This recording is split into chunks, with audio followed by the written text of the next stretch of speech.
Acara ini dipersembahkan oleh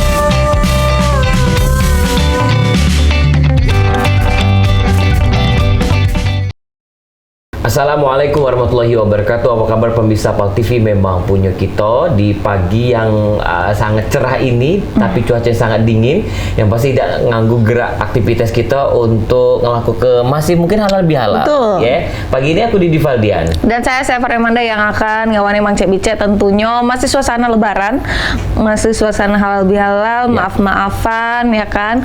Dan hari ini Perdana di hari setelah lebaran, iya. Setelah lebaran ya. Mungkin karena kemarin kita kesibukan dengan mudik ke hari lebaran, sibuk-sibuk bagi THR, sibuk-sibuk sholat Id dan juga makan ketupat. Wow, ini sedikit tidak memperhatikan waktu istirahat atau juga pola makan yang sehat setelah dari bulan suci Ramadan. Itu yang paling penting Mang Cek Didi. Apakah kolesterol Mang Cek Didi sudah terasa? Terasa. Nah, mungkin rematiknya sudah terasa? Tadi pagi nelpon Cek Asi, jangan lupa syuting. Syuting apa? Nah, berarti sarafnya lah terganggu. Saraf.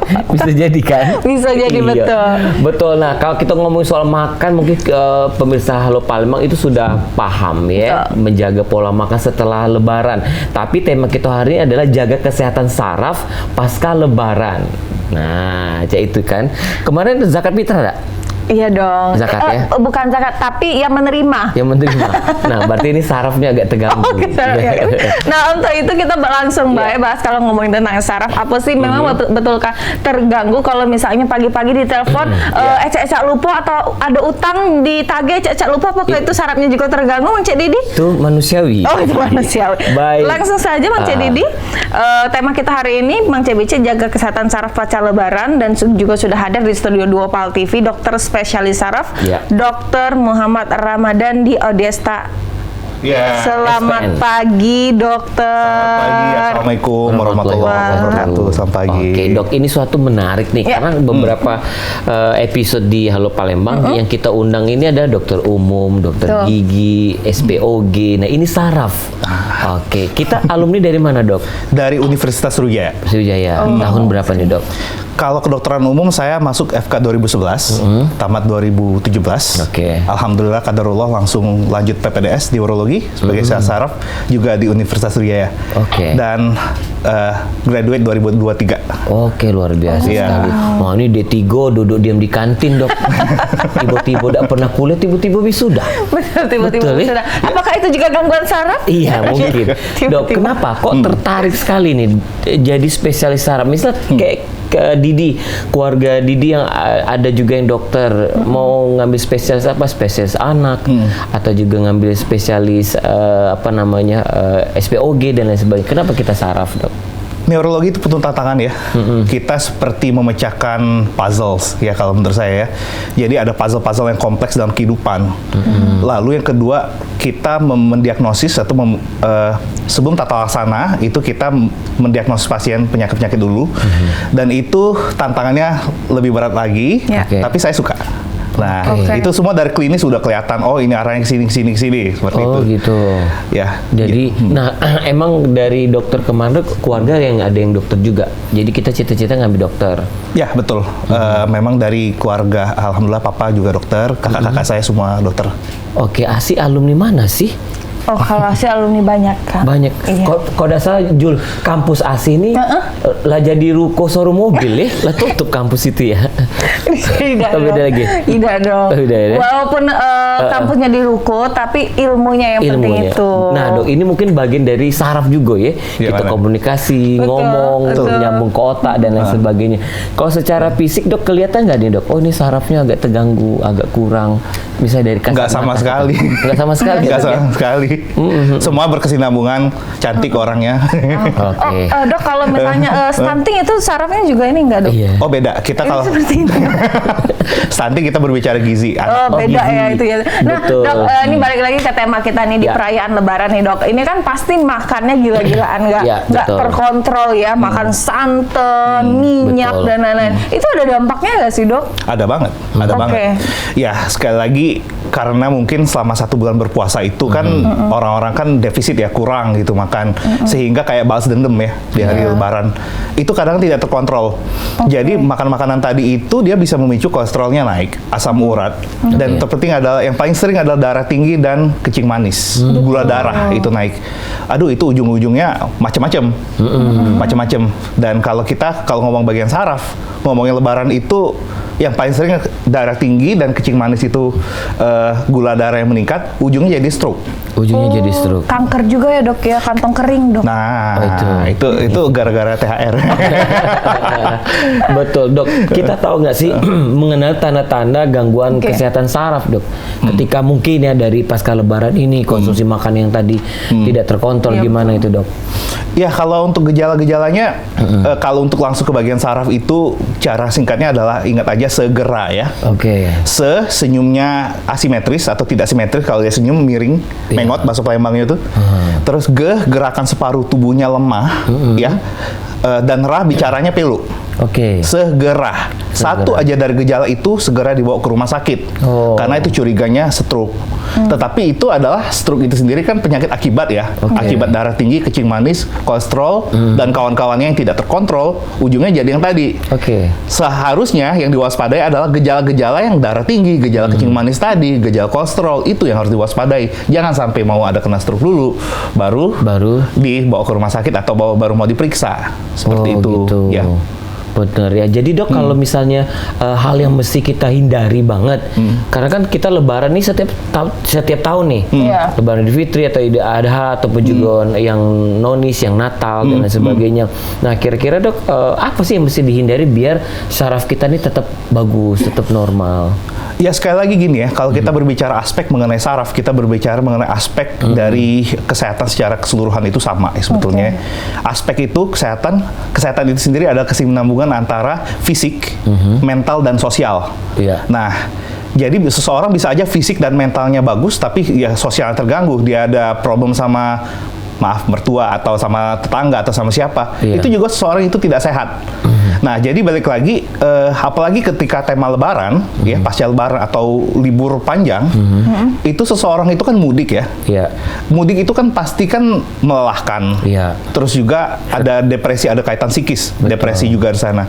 Lalu suatu Lebaran atau menuju ke Lebaran, seseorang pasti ada gangguan irama tidur. Nah, itu juga ada beberapa aspek yang harus diperhatikan. Sehingga sekali lagi kita harus, kalau dari saya, selain kita hanya aspek dari masalah pola makanan, tapi juga dari aspek pola psikis. Jadi tidur yang harus ada waktu yang diluangkan khusus untuk tidur, lalu ada waktu yang itulah pentingnya ada rest area di tol. Iya. Lalu bagaimana komunikasi antara kita dengan sesama, sebetulnya sama keluarga, sama tetangga, Iya. itu juga harus diperhatikan. Jadi kalau ditanya ya tergantung aspek yang mana, selain pola makan, pola tidur, dan juga pola sosial. Oke, pola sosial Anda gimana? Tadi udah disinggung oleh dokter. Karena tidak semua orang bahagia loh waktu Lebaran. Nah, Betul. betul. Itu sesuatu yang harus kita pikirkan. Betul. Atau Apalagi pertanyaan-pertanyaan yang salah muncul, satunya gitu, saya ngerasain. ya. Apakah dokter juga gangguan saraf? Oh, Karena pertanyaan-pertanyaan itu. Iya. Tidak. Hanya nggak sampai terganggu, hanya kayak digores. Goresan Oke, itu oke. ya, Dok. Nah, Dok, kalau Iya. dari aspek makanan nih yang kita Oke. konsumsi, apa sih Dok yang harus dihindari gitu loh, Dok? Setelah Lebaran. Ya, jadi sewaktu Lebaran mungkin bukan harus dihindari ya, tapi mungkin dikurangi ya. Oke. Kalau dihindari kasihan banget, nggak makan Sayang. apa-apa. Oh, sayang. Iya. Yang bener aja rugi dong. Ya nggak bisa Iya. lah gitu kan. Ya kan kalau yang banyak yang tinggi gula ya tinggal diganti dengan gula yang itu ya. Betul. Gula jagung ya kalau kita nyebutnya ya. Jadi sebenarnya alternatif itu banyak, ya. Tinggal dikonsultasikan problemnya apa seperti itu. Terus juga kalau kolesterol, ya Allah Subhanahu Wa Taala itu menciptakan, ya kolesterol itu kan tingginya itu di kuning telur. Tapi Allah itu menciptakan obatnya di mana? Di putih telur. Nah, jadi kalau orang mau mengurangi kolesterol, ya hindari kuningnya atau dikurangi. Karena hindari, jahat banget hindari. Tapi ya makan putih telur aja seperti itu. Lalu yang kedua, untuk obat-obat darah, untuk yang penyakit darah tinggi, ya itu kan secara alamnya dia ada di timun ya, obat darah tinggi. Sama terong bulat yang kecil, itu obat darah tinggi alami. Saya rasa balancing ya, antara harus keseimbangan antara makan yang tinggi yang kolesterol atau asam urat tadi itu juga diimbangi dengan makan-makanan yang natural tadi. Itulah kenapa filosofi kalau kita kondangan ada makan makanan yang penuh dengan macam-macam yang itu ya. Di ujungnya ada lalapan. Karena itu adalah obat alamiah dari yang itu tadi. Untuk mengurangi kolesterol ya dok ya. Sebetulnya Baru tahu saya. Iya, ini suka makan ketimun bungkuk dok. Kalau saya kisi ya. Kalau di ini keluar dari timun mas dok. Iya. Dongeng dok. Nah, dengar kamu tuh ini dokter. Iya betul. Biasa berobat sama itu apa yang nggak live di TikTok tuh misalnya Agung aura kamu kurang baik. Tarot. Dengar dokter baik sudah ilmunya ilmu pasti. Betul. Nah dok, balik lagi dok. Ini kan pertanyaan kalau ngomongin tentang syaraf ya dok ya. Terus apalagi lebaran ini kan ini rentangnya dok. Apalagi kalau untuk yang sudah lanjut usia ya dok ya. Nah yang harus diperhatikan betul-betul tuh apa dok? Apakah ini kan makanannya dari snack-snacknya itu kan semua makanan yang tidak sehat ya dok ya, bisa kita bilang. Nah yang harus diperhatikan tuh apa dok? Baik, sebetulnya ini kesadaran yang baik banget ya Mbak Casi ya. Jadi sebetulnya memang harus ada makanan yang dikhususkan untuk mereka yang lansia. Jadi bukan digeneralisir kalau misalkan ada suatu rumah yang sadar akan kesehatan saraf atau kesehatan pada umumnya, itu harusnya ada makanan yang khusus untuk anak-anak atau orang-orang yang tidak berpenyakit. Lalu ada makanan yang dikhususkan untuk snack-snack yang dikhususkan itu untuk mereka-mereka yang dengan penyakit-penyakit tertentu yang mungkin kadar gula soalnya sudah ada. Snack-snack atau cemilan-cemilan atau makan-makanan yang dengan dosis-dosis tertentu itu aman. Nah, sebenarnya kalau misalkan apa yang harus dicegah ya seperti itu bagusnya dari tuan rumah atau dari kita yang memiliki keluarga atau memiliki relasi yang seperti itu disiapkan dua tipe. Nah, terus yang kedua atau kalau memang ternyata kesadarannya belum sampai ke sana, ya mungkin bukan berarti tidak boleh, tapi mungkin porsinya aja nggak terlalu banyak. Sebenarnya kuncinya seperti itu, sama banyak air putih. Banyakin air putih dok ya. Betul. Makanya kayak pas kalau lebaran ke rumah Cek Didi kan aman kan. Nastarnya bukan dari ini gula biasa. Rombongan Cek Susan kan. Iya. Makanan yang Cek Didi ini tidak dimakan dok karena sudah expired. Makanan lebaran tahun lalu. Jadi kami aman. Ada juga expirednya 2 jam lagi. Bahaya itu ya. Oke dok, kalau kita menyesuaikan pola makan lebaran tadi sudah dijelaskan oleh dokter juga ya tadi. Nah kalau kita setelah lebaran mungkin sudah kembali lagi rajin mengkonsumsi suplemen, ada rekomendasi nggak sih dok suplemen, soal suplemen atau juga nutrisi tambahan yang dapat menjaga kesehatan saraf kita tadi pasca lebaran? Ada banget dan itu sebenarnya bukan hanya waktu lebaran ya, tapi juga setiap hari ya sebenarnya ya. Sistem saraf itu membutuhkan vitamin B. Dan vitamin B itu total ada 12. Tapi yang biasa kita perlukan secara esensial itu adalah B1, B6, dan B12. Dan paling sering adalah B12. Ya. Ada satu lagi dok, bukan 12 dok, 13. Bitcoin ya. Iya kan? Kamu nggak penting itu di online itu ya? Oke, lanjut dok. Oke dok. Ya vitamin B ya. Itu untuk sistem kesehatan saraf, terutama saraf tepi dan saraf kesehatan ya. Dan itu seharusnya kita tanpa suplemen dia tuh harusnya ada di daging. Hanya saja problemnya tidak semua orang makan daging. Gitu ya, seperti itu ya. Maka itu pentingnya ada suplemen. Jadi orang-orang yang nggak bisa makan daging atau kontraindikasi untuk sesuatu yang sifatnya hewani, suplemen obatnya. Itu ya, ada suplemen ya. Terus yang kedua ada omega 3 dan omega 6. Itu tingginya di minyak ikan. Nah, itu juga baik untuk pencegahan demensia atau pencegahan dari kepikunan. Dan juga ada beberapa studi juga itu mencegah adanya pengubahan darah. Sehingga seseorang insya Allah tidak akan kena sakit jantung dan sakit stroke penyumbatan. Kayaknya hanya itu ya salah satunya. Dok, apakah mungkin iklan dulu ya? Oke, tapi seperti yang kita misalnya aku ngingetin jadwal ASI, syuting ya Bang hari ini atau mas sebaliknya. Apakah itu juga termasuk karena pola makan yang nggak sehat? Akhirnya saraf agak sedikit putus, Dok. Nanti Dok, jangan dijawab dulu Dok, karena kita akan melihat yang akan lewat yang satu ini. Jangan kemana-mana, tetap bersama kami di Halo Palembang.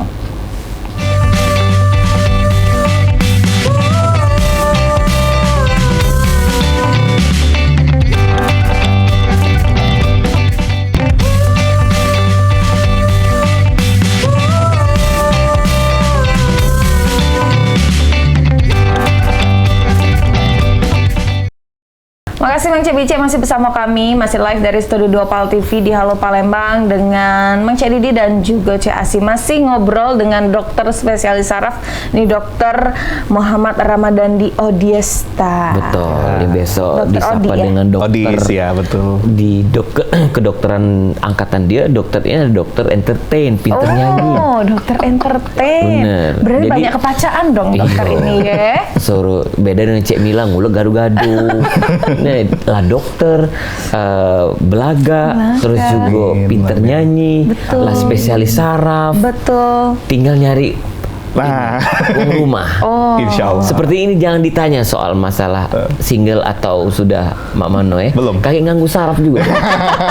Kayaknya Sudah sudah. cukup ya? Kayaknya sudah. Iya. Nah Dok, nyambung ke pertanyaan Didi tadi. Mungkin kita yang mungkin bukan karena faktor atau faktor umur, usia. Kadang kita lupa, misalnya naruh kunci di mana, lupa jadwal.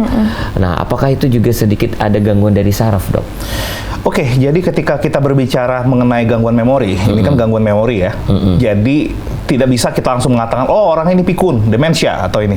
Nggak bisa. Jadi menuju ke sana itu ada gangguan konsentrasi dulu, gangguan fokus. Nah, kebanyakan yang terjadi pada usia-usia produktif seperti kita, seperti itu ya. Atau orang-orang usia lansia sekalipun yang produktif, itu biasanya diawali dari gangguan fokus dulu. Jadi bukan serta-merta pelupa, enggak. Jadi seseorang itu bisa saja ada yang paling sering itu ketika dia mau mengerjakan segala sesuatu secara berbarengan, multitasking. Betul. Nah dengan demikian kadang-kadang nggak tahu mau fokusnya yang mana. Misal biasanya tuh taruh kunci mobil di sini, dia cuci piring.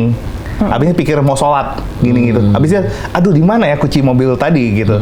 Sebenarnya itu bukan gangguan kepikunan atau gangguan memori, itu baru gangguan fokus. Oh, gangguan fokus. Nah, jadi belum seseorang tidak bisa langsung label oh ini demensia atau ini pikun, belum, nggak bisa gitu. Nah, dan biasanya gangguan fokus itu gara-gara dehidrasi.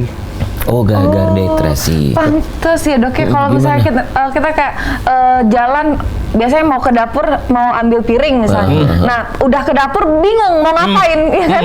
Oh, itu bukan demensia atau tidak, itu baru gangguan fokus namanya, seperti itu. Jadi ketika seseorang mengatakan sakit demensia, itu artinya sudah ada sesuatu, ada konsekuensi ya. Kita kan mendiagnosis segala sesuatu itu kan ada tanggung jawab besar di balik itu. Itu baru gangguan fokus, seperti biasanya karena multitasking, banyak mau dikerjain, which one yang dulu.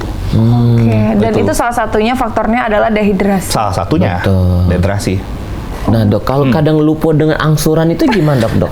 Itu dan lupa dengan utang. Itu kekurangan ini obat yang gambarnya merah. Oh, yang gambarnya merah. Warnanya merah atau biru? Bapak-bapak merah biasanya yang lebih afdol. Bapak-bapak pakai peci. Oh, iya, gambarnya itu. Biasanya itu.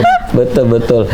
Kadang Asi Dok ya pas dia lagi ini nyetir, aku telepon Asi jangan lihat dari Polda ke kanan, ngapa Bang? Di situ ada uang leasing. Takut dimbein. Takut diambil. Takut kena cadang. Oh, ini luar biasa ya Dok ya. Nah terus tuh Dok, ada kemarin itu teman saya tuh yang cerebral palsy ya Dok? Cerebral palsy apa? Ini Bell's palsy. Oh, Bell's palsy. Yang wajahnya mengot. Iya betul. Serem banget cerebral palsy. Oh ya Dok ya. Iya benar ya. Nah itu dia nggak ada ini Dok, nggak ada gejala-gejala sebelumnya. Tahu-tahu langsung mengot. Betul. Nah itu kenapa ya Dok ya? Takut Dok. Baik, jadi saya jelaskan dulu Bell's palsy itu adalah penyakit di mana ada iritasi atau peradangan pada sistem saraf wajah, ya nervus facialis kalau gitu wajah ya, mengot separuh. Dan biasanya itu gejalanya pasien baru bangun tidur langsung mengot, dan itu dipicu oleh dingin, biasanya AC atau kipas angin. Dan itu penyebabnya adalah justru virus herpes. Oke. Justru virus herpes. Dan memang paling sering pada mereka-mereka usia produktif ya, sekali lagi ya, mereka yang bekerja depan tempat dingin. Bell's palsy itu sendiri sebenarnya adalah penyakit yang sebetulnya bisa sembuh sendiri. Tapi lama. Betul. Kasihan dong. Nah, jadi ada beberapa, kalau ditanya obatnya apa ya, kita ada obat yang selama 10 hari saya kasih, resepkan, lalu ditambah dengan fisioterapi, senam wajah. Nah, jadi ya kasih tahu aja temennya, ya sebetulnya itu bisa sembuh sendiri, cuma ya kita harus ditunjang dengan senam wajah. Oke. Dan ada beberapa obat-obatan tertentu sih. Tapi itu dok, kalau misalnya nih kita kan, apalagi tadi salah satu faktornya yang kena paparan AC yang dingin dan lain-lain. Ya, dipicu itu. Nah, itu kan kita kan kadang kayak Cik Didi tuh mobilitasnya tinggi ya. Jadi di mobil pakai AC, panas gitu kan. Nah, apakah itu tuh juga salah satu menjadi risiko. faktor? Nah, mungkin pertanyaan adalah mengapa ada yang kena, ada yang enggak? Nah, gitu ya. Ya, sistem imun. Mungkin sistem imunnya Cik Didi dan Cik Asi baik pada saat itu sedang prima. Ya sebenarnya di udara kita ini segala jenis penyakit itu ada di udara ini. Kita aja baru pandemi aja baru selesai gitu kan. Bukan berarti nggak ada, tapi itu ada di. Tapi membedakan kenapa ada yang sakit, ada yang tidak, itu tergantung sistem imun. Bagaimana sistem imunnya terjaga dengan baik. Kebetulan mungkin orang yang tadi temannya sedang turun terpapar. Sistem imun. Sistem imun juga mempengaruhi sangat. Ya, dok ya. Ya, sangat. Walaupun kita di satu circle yang sama atau di satu pekerjaan yang sama, yang A kena, yang B enggak, berarti sistem imunnya yang yang mempodomani gitu ya. Betul. Pantasnya pas mobil dengan AC ya, waktu mobil Singapura ada AC, alasannya jangan bangkit mengot muka kita. Gitu kata dokter Odista katanya itu kan. Oh iya, takut ya. Sebenarnya dia hanya jangan terpapar langsung aja sih sebenarnya ya. Yang penting dia diarahkan jangan langsung bare face gitu, itu aja sih sebetulnya ya. Itu sama juga konsumsi vitamin C. Nah, berarti Mang Cebice di rumah pemirsa PAL TV juga hati-hati yang sering bermobil, yang begawainya di kantor, di ruangan yang full AC, itu hati-hati juga jangan sampai sistem imun tubuhnya menurun ya, Dok ya. Baik, Dok, kalau kita balik lagi ke pasca lebaran, terus juga masa kesehatan saraf tadi, apakah Dok dengan kita masih saja memperhatikan pola tidur yang cukup atau juga makanan yang bergizi dan lain sebagainya, menghindari yang berlebihan tadi, saraf ini apakah dari keturunan juga, Dok? Tergantung penyakit ya. Tapi kalau kita berbicara yang paling mayor adalah stroke ya. Stroke itu sudah ada studi secara studi genetika dia tidak diturunkan. Ini kena stroke, anaknya kena. Tidak secara langsung, tetapi dia menurunkan jadi secara genetik itu dia menurunkan faktor-faktor risiko yang menyebabkan seseorang kena stroke. Contohnya kayak orang tuanya ada darah tinggi, ya kemungkinan anaknya bisa ada darah tinggi. Yang paling obvious adalah DM, kencing manis. Nah, orang tuanya kencing manis, anaknya ya bisa ada potensi besar untuk kena kencing manis juga.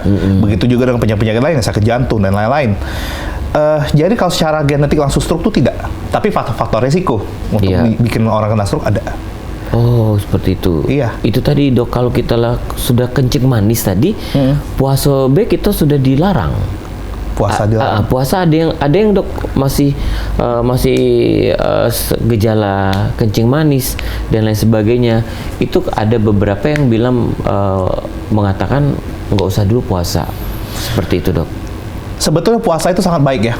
Sebetulnya puasa itu sangat baik kecuali dikontraindikasikan untuk mereka-mereka sudah ada gangguan-gangguan kesadaran ya.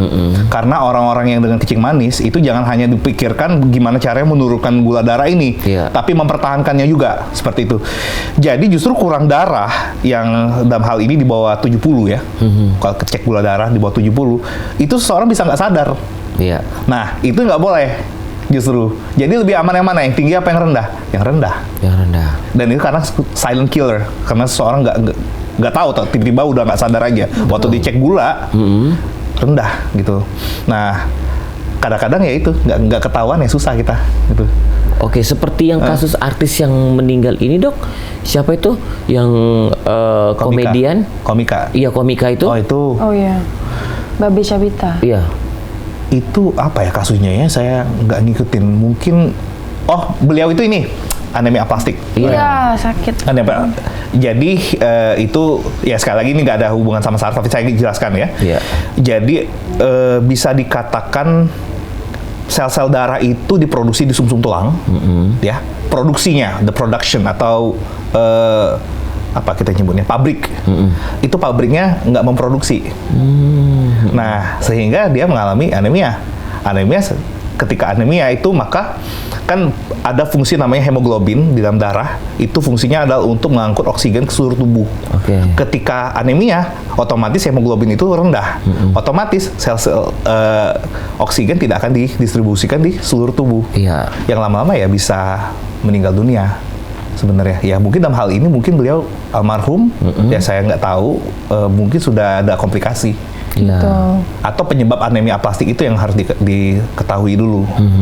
Tapi saya juga dengar beliau tuh juga ada leukemia kemarin. Leukemia itu adalah suatu kanker darah. Itu juga bisa. Baik, nah kita ngomongin masa kesehatan saraf ini dok. Apakah setelah Lebaran ini kenapa kok banyak terjadi gangguan kesehatan saraf? Pemicunya mungkin karena makanan. Yang kedua, apakah kita kembalinya lagi beraktivitas? Kembali fitri. Enggak, bukan. Dari cuti tadi kan kita liburan, mudik, happy. Nah, balik lagi begawe dok, tekanan lagi dari bisa. Iya seperti itu dok. Bisa. Makanya saya bilang tadi, irama yang sudah berubah selama 1 bulan sudah di maintenance, kemudian balik lagi ke itu ya itu kan memerlukan proses adaptasi ya. Betul. Dan bukan hanya sistem saraf, tapi yang paling sering terbebani di sini adalah lambung, sistem pencernaan ya. Ya diare gitu kan, muntah-muntah ya, atau dispepsia atau sakit mah ya gitu ya. Berawal dari situ dulu. Nanti baru ujungnya ke sistem saraf sebenarnya ya. Jelas bisa. Maka dari itu mungkin ya saya percaya adanya puasa Syawal ya. Salah satunya adalah untuk pelan-pelan supaya kita kembali ke maintenance itu lagi. Begitu juga awal-awal puasa kan tidak semua orang bisa langsung puasa. Betul. Karena ada juga yang perlu proses beradaptasi. Betul. Karena bagaimanapun ya tubuh nggak bisa kejut-kejutan gitu, nggak bisa. Gitu. Baik. Nah, kadang dok mungkin solusinya, sudah mulai begawe lagi, sudah mulai pening. Nah itu karena kita yang tidak bisa melawan atau mending ke dewe atau gimana dok? Kalau menurut saya kalau untuk tergantung tipe pekerjaannya ya. Kalau yang seperti let's say kita yang di lebih banyak di depan mungkin kantoran lah ya. Itu kan tekanan yang tertinggi itu kan adalah di emosional tadi yang saya jelaskan tadi. Anak-anak korporat dok. Nah anak-anak korporat hampir aja kesebut yang itu. Ya.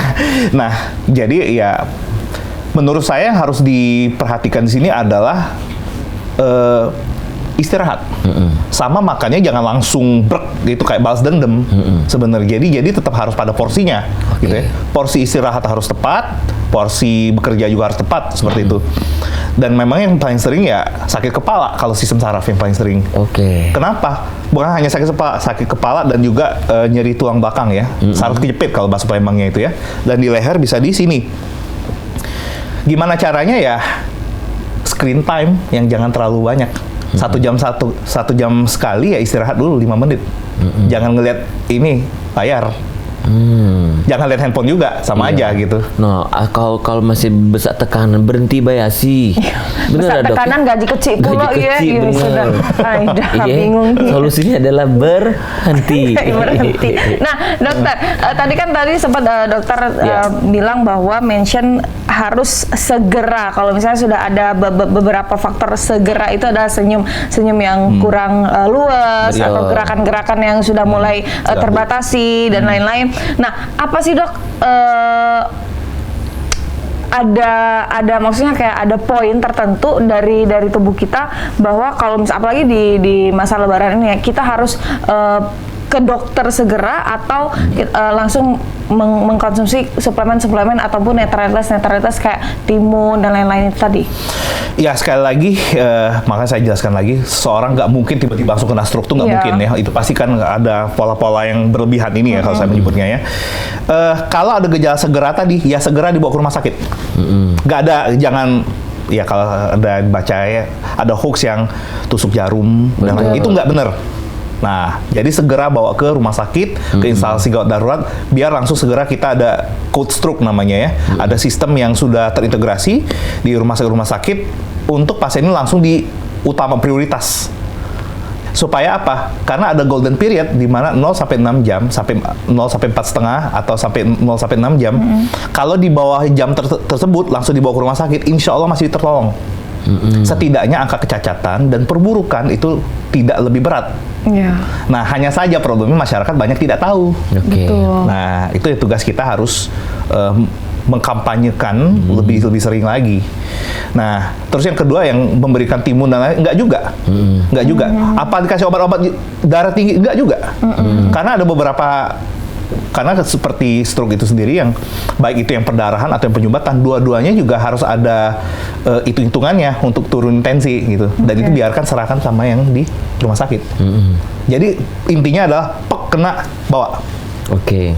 Makanya Asi kalau nak ke rumah sakit nak kemana sih? Nak masuk P1 katanya. Waduh, serem banget. Nah, dia tidak tahu kan dok. P1 dok? Prioritas 1 itu biasanya ruang untuk resusitasi ya orang yang. Oh, astagfirullahaladzim. Dokter jangan. Tapi jangan kemana-mana pemirsa. Kita akan kembali lagi yang setelah yang satu ini. Tetap bersama kami di Halo Palembang.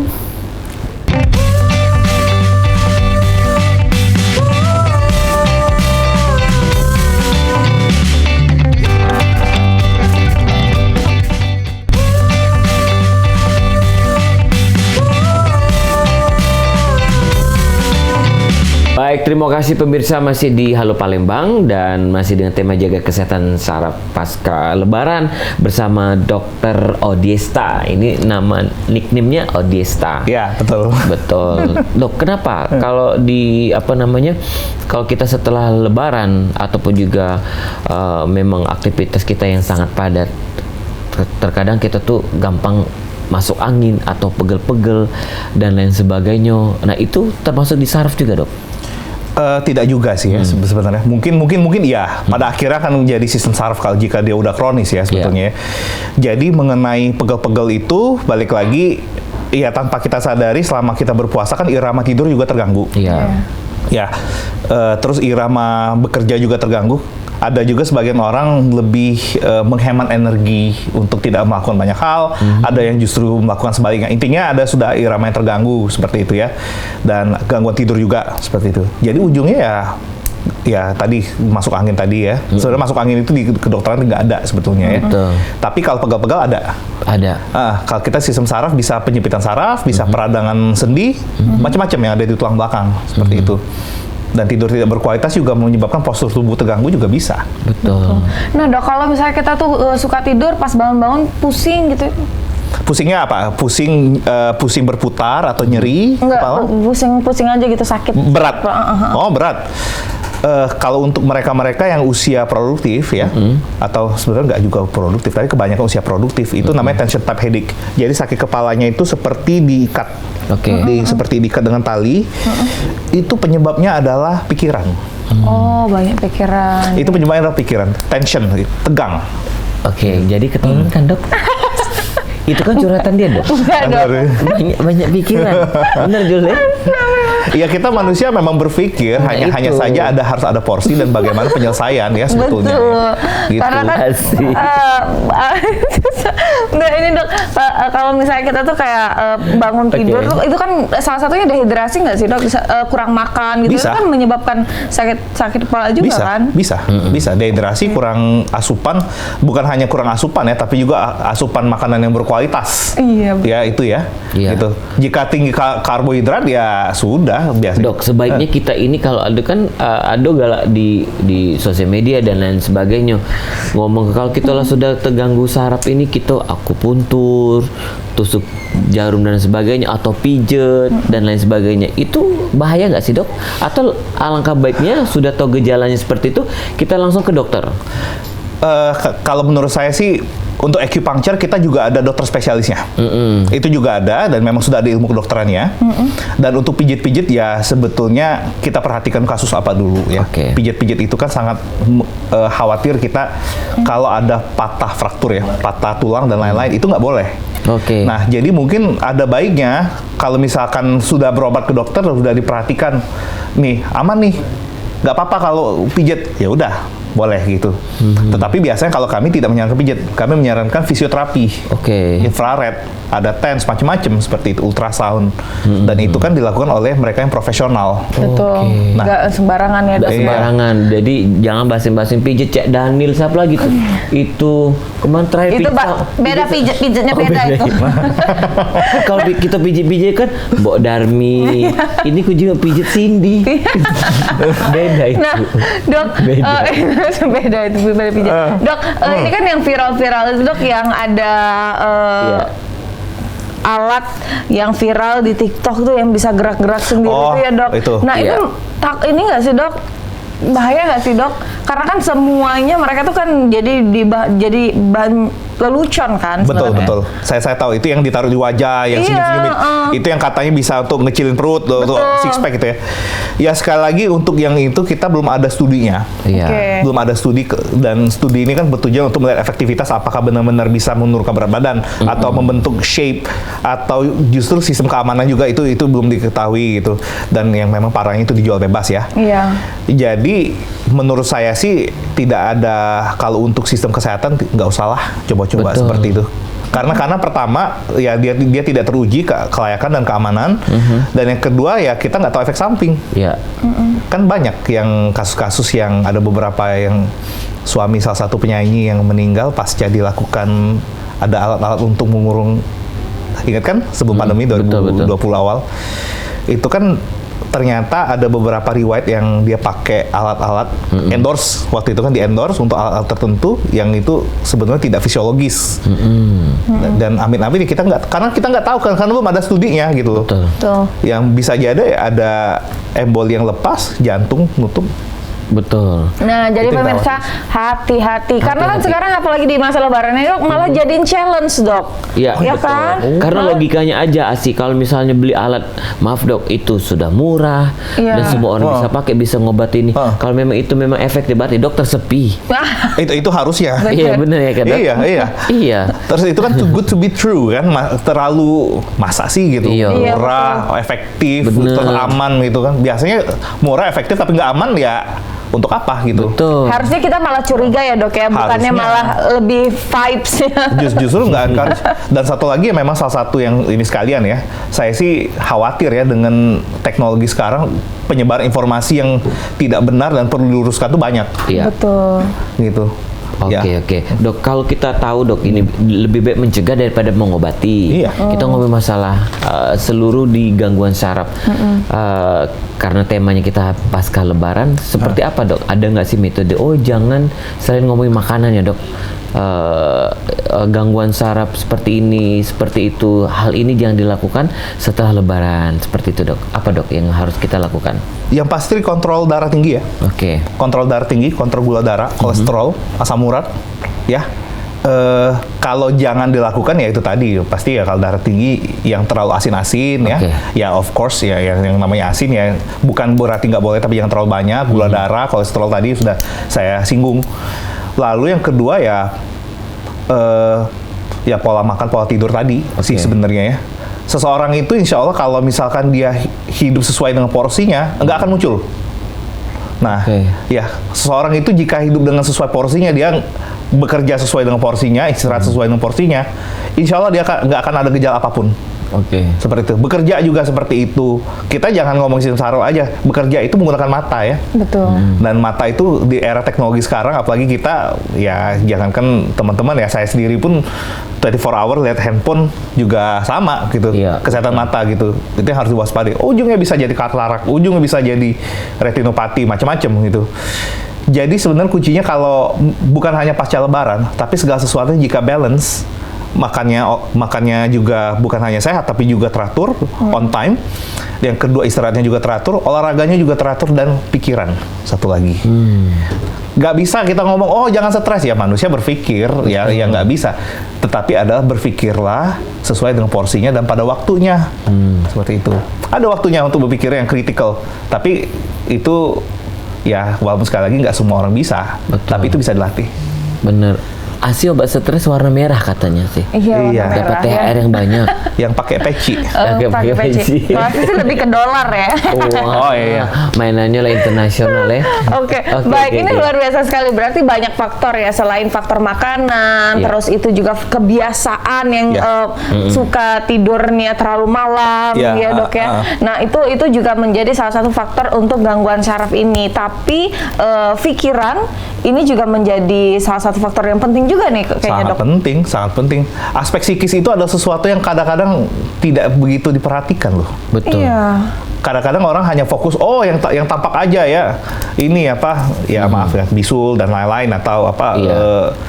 sakit kepala dan lain-lain. Tetapi aspek psikis Oke. itu juga menyumbang dari aspek masalah depresi itu orang bisa jadi penyakit fisik. Betul. Banyak psikosomatis namanya. Berarti benar dok apa yang dikatakan banyak orang awal kali penyakit itu timbul karena dari pikiran dulu. Betul sekali. Betul sekali. Bahkan sudah ada buku ya, saya udah baca bukunya. Misalkan contoh, bukan hanya sistem saraf, tapi seseorang bisa ada gangguan di pankreas. Oh, itu gara-gara waktu kecil sering di-abandon atau sering di-neglect oleh keluarganya, Iya. tidak didengarkan oleh keluarganya. Atau ada seseorang yang ketika dewasa, dia ada cenderung untuk ada penyakit A. Oh, ternyata waktu kecil dia tidak memiliki figur ayah. Betul. Atau dia memiliki figur ibu. Itu semua sistem yang tidak sesuai fisiologis tadi, yang sesuai Iya. dengan usia pertumbuhan dan lain-lain, itu bisa ada manifestasi yang orang nggak tahu kalau etiologinya dari psikis. Oh. Nah, jadi ini challenging ya, sesuatu yang baru, dan itu sudah ada publikasinya gitu. Oke. Oh itu ada bukunya. Sudah ada bukunya dan sudah ada publikasinya. Betul. Saya mau baca dong. Kadang dok, Ada nanti. ketika kita sudah stres aku, pendinginan kepala aku. Nah, diurut-urut kepala itu bahaya nggak sih dok? Enggak. Enggak ya dok? Enggak, tapi tergantung sekali lagi sakit kepala ini karena apa dulu ya. Ya kalau sekedar untuk dengan sentuhan, pijatan ya, kita kan berbicara mengenai bonding ya di sini ya. Dan bahkan hanya dipijat aja, bahkan cuma di chat aja kadang-kadang seorang udah bisa happy gitu ya. Salah satunya ya. Sebenarnya ya. ya. Iya. Pengalaman ya? Oh, iya loh. Terus, Iya, seseorang jangan kan ya itu bukan hanya aspek si pijatnya, tapi the way expressions itu sebenarnya. Love language-nya ya. Love language-nya itu sebenarnya. Iya. Ada juga orang lagi pusing kemudian Cek Didi ini transferan ya 100 juta misal gitu kan hilang sakit kepalanya kan gitu. Bener dok, ngantuk tadi terus. Iya. Kok tahu? Iya.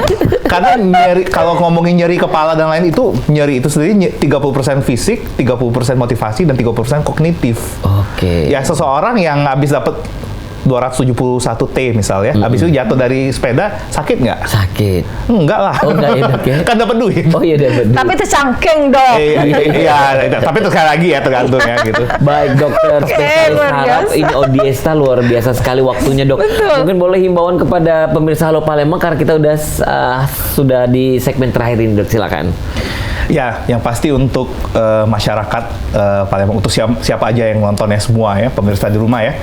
Yang pasti makanlah yang teratur, ya tidur yang teratur, insya Allah tidak akan sakit ya.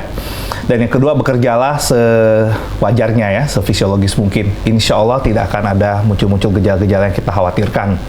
Dan terpenting adalah harus selalu bahagia. Harus selalu bahagia, jangan lupa bahagia. Ya, yang definisi bahagia simpel tuh banyak ya dok. Pagi ini kita ketawa-ketawa berbagi cerita itu juga membuat Saya ada bahagia. definisi yang menurut saya nih. Apa dok? Bahagia itu adalah melihat keluarga dan orang-orang yang saya sayangi sejahtera, terlindungi dari mara bahaya, dan mereka tidak mereka selalu terhindar dari semua yang buruk. Oke. Nah itu sih. Dokter ini ya melindungi keluarganya ya. Bukan hanya keluarga, tapi orang-orang yang saya kasihi gitu. Penyayang. Melihat mereka well-being, happy. It's happiness. Oke. Wah. Luar biasa sekali pemirsa, mudah-mudahan ini sangat bermanfaat sekali. Kita udah konsultasi dengan dokter spesialis saraf secara gratis pagi ini di Halo Palembang. Luar biasa sekali. Mudah-mudahan besok kita undang-undang lagi dokter-dokter saraf lain supaya kru-kru Paltv deketin saraf ini. Bener, apalagi pasca dari Hari Raya Idul Fitri kemarin. Ya, sekali lagi mudah-mudahan untuk pemirsa jadilah bijaksana dalam menikmati hidangan Lebaran dan prioritaskan kesehatan saraf Anda. Wah. Yang tadi sudah disampaikan oleh Dr. Muhammad Ramadandi Odiesta SPN atau dokter spesialis saraf, dengan tema kita hari ini adalah jaga kesehatan saraf pasca lebaran. Aku Didi Valdian. Dan saya Asif Remanda, terima kasih sudah menyaksikan Halo Palembang. Terus saksikan Halo Palembang setiap hari Senin sampai dengan Sabtu dari jam 9 sampai merapat ke jam 10. Assalamualaikum warahmatullahi wabarakatuh. Sampai jumpa.